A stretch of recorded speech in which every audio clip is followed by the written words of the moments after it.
Bugun Surxondaryo viloyatida asosiy fan olimpiadasining 3-viloyat bosqichi boshlandi. Sinovlar Termiz shahridagi 9-sonli maktab binosida hamda belgilangan boshqa ta'lim muassasalarida o'tkazilmoqda. Ochilish marosimida viloyat maktabgacha va maktab ta'limi boshqarmasi boshlig'i Husniddin Mamadiyev ishtirok etib, jarayonlarning ochiq va shaffof tashkil etilayotganini kuzatib bordi. Nasib bo'lsa, o'sha respublika bosqichida ham o'tgan yili 5 ta bo'lgan bo'lsa, bu yil 7 ta, 8 ta, 10 ta fandan yuqori o'rinlarda olib, viloyatimizda obro'sini, Surxondaryoda o'sha ilmli, salohiyatli ustozlarda o'quvchilari bor ekanligini ko'rsatib qo'yishimiz kerak.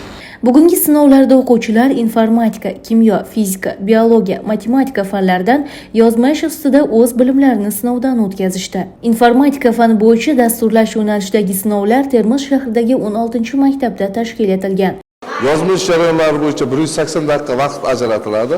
180 daqiqa vaqt ichida o'quvchilarni o'sha yozma ish jarayoni bajariladi. Yozma ish jarayoniga qarab o'quvchilar ishlari avvalo birinchi olinib Telegram kanallariga tarqatiladi va Telegram kanallarida orqali undan keyin shifrlanib hakamlar hay'atiga tekshirishga beriladi va bugungi yozma ish baholar natijalari shu bugunning o'zida chiqariladi va e'lon qilinadi. Viloyat bo'yicha 15 ta fanimizdan 2120 ta o'quvchilar qatnashishi fan olimpiadaga rejalashtirilgan va tuman shahar bosqichida g'olib bo'lgan 3 nafardan o'quvchilarimiz qatnashadi.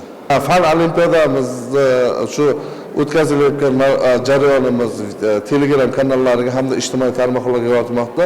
Bu har bir jarayon bo'layotgan jarayonlarimiz video kuzatuv moslamasi orqali ota-onalarga YouTube ijtimoiy tarmog'ida to'g'ridan-to'g'ri promot translyatsiya o'tkazilyapti.